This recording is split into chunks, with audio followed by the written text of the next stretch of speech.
আসসালামু আলাইকুম dear viewers. আজ আমি আপনাদের ইংলিশ স্পোকেন ল্যাঙ্গুয়েজের আরেকটি ক্লাস দেখিয়ে দেব। সে ক্লাসটি হচ্ছে শুড হ্যাভের সাথে নাউন বা অ্যাডজেক্টিভ বসিয়ে কীভাবে বাক্য তৈরি করতে হয়, আর আরেকটি ব্যবহার হচ্ছে শুড হ্যাভের সাথে ভার্ব ফার্স্ট পার্টিসিপল বসিয়ে কীভাবে বাক্য তৈরি করতে হয়। প্রথম ব্যবহারটি হচ্ছে শুড হ্যাভ অথবা তার সাথে যে কোনো নাউন বা অ্যাডজেক্টিভ।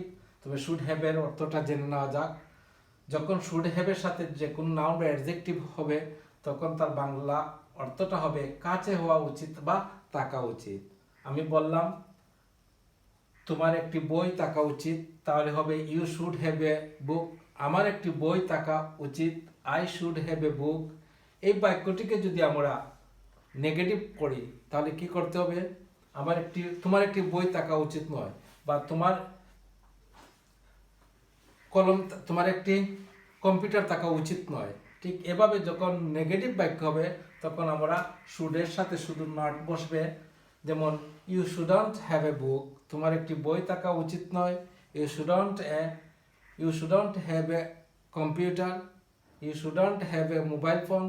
এভাবে আমরা পজিটিভ এবং নেগেটিভ বাক্য তৈরি করতে পারি শুড হ্যাভ দ্বারা। এখন আমি শুড হ্যাভের দ্বিতীয় আরেকটি ব্যবহার দেখিয়ে দিচ্ছি। সেটি হলো শুড হ্যাভের সাথে যখন ভার্ব ফার্স্ট পার্টিসিপল হবে, মনে রাখতে হবে শুড হ্যাভের সাথে যখন ভার্ব ফার্স্ট পার্টিসিপল হবে তখন তার বাংলা অর্থটা হয়ে যাবে কাজ উচিত ছিল। যেমন you should have done the work, তোমার কাজটি করা উচিত ছিল। এখন যদি আমি বলি তোমার বইটি পড়া উচিত ছিল, তাহলে কি হবে? You should have read the book. এভাবেই আমরা যে কোনো সাবজেক্টের সাথে শুড হ্যাভ এবং ভার্ব ফার্স্ট পার্টিসিপল বসে অসংখ্য বাক্য তৈরি করতে পারি। এই বাক্যটিকে যদি আবার আমরা নেগেটিভ করতে হয়, যেমন তোমার কাজটি করা উচিত ছিল না, তাহলে কি করতে হবে?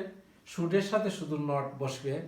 You shouldn't have done the work, তোমার কাজটি করা উচিত ছিল না। অথবা যদি বলি তোমার বইটি পড়া উচিত ছিল না, তাহলে কি বলতে হবে? You shouldn't have read the book, তোমার বইটি পড়া উচিত ছিল না।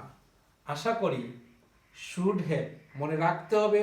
শুড হ্যাভের সাথে যখন কোনো নাউন বা অ্যাডজেক্টিভ বসবে তখন শুড হ্যাভের পরে যে কোনো নাউন বা অ্যাডজেক্টিভ বসিয়ে তার বাংলা অর্থটা হবে কাছে হওয়া উচিত অথবা থাকা উচিত। শুড হ্যাভের সাথে যখন নাউন বা অ্যাডজেক্টিভ ওয়ার্ড বসবে, যখন শুড হ্যাভের সাথে ভার্ব ফার্স্ট পার্টিসিপল হবে তখন হবে তার অর্থটা উচিত ছিল, কাজ করা উচিত ছিল।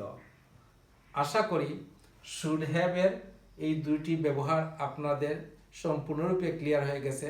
আমি পরবর্তী ক্লাসে শুডের সম্পূর্ণ আরও দুটি ব্যবহার আছে, সেই ব্যবহার দিয়ে শুডের সম্পূর্ণ ব্যবহার শেষ করব। ধন্যবাদ সবাইকে। আসসালামু আলাইকুম।